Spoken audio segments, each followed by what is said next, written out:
M town आणि बॉलिवूड एका शहरात राहून वेगवेगळ्या राहणाऱ्या या फिल्म इंडस्ट्रीज, पण 2013 या वर्षात काहीतरी मॅजिकल घडलं। अगदी वर्षाच्या सुरुवातीपासूनच या इंडस्ट्रीज मधली देवाणघेवाण वाढली आणि तीही अगदी वेगात। आधी रितेशच्या निमित्ताने विशाल शेखर यांनी बालक पालकचं संगीत दिलं।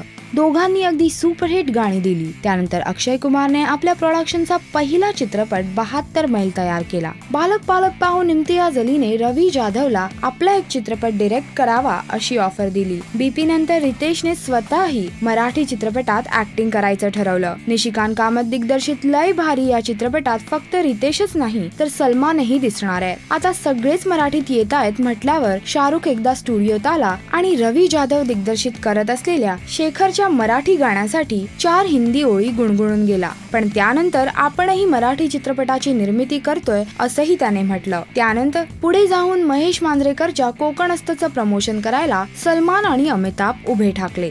दरम्यान सलमानने मांजरेकरांच्या शिक्षणाच्या आईचा घो आणि मी शिवाजीराजे भोसले बोलतोय या 2 मराठी चित्रपटांचा हिंदी रिमेक करण्याचा निर्णय घेतला।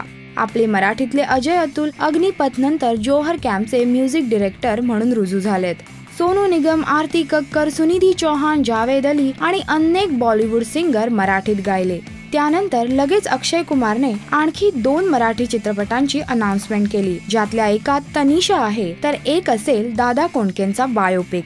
पुढे जाऊन त्याने ETV वरच्या मॅड या डान्स रियालिटी शो मध्ये प्रमुख पाहुणे म्हणून उपस्थिती लावली। ऑलरेडी धर्मेश सर या शोचे जज असल्याने तिथे एकदा रेमो डिसूजा स्वतः उपस्थिती लावून गेलाय आणि त्यानंतर अगदी सरते शेवटी अनेक बॉलिवूड स्टार्सनी मराठी चित्रपटात काम करण्याची आपली इच्छा व्यक्त केली आणि याची खबरबात आम्ही तुम्हाला वेळोवेळी देत आलोय। तर हे होते 2013 चे एम टाउन आणि बॉलिवूडचे एकमेकांशी झालेले लिंकअप्स। हे पाहून मराठी फिल्म वाल्यांना इतकंच बोलावंसं वाटतं की हा रस्ता आता बाप मोठा होणार आहे।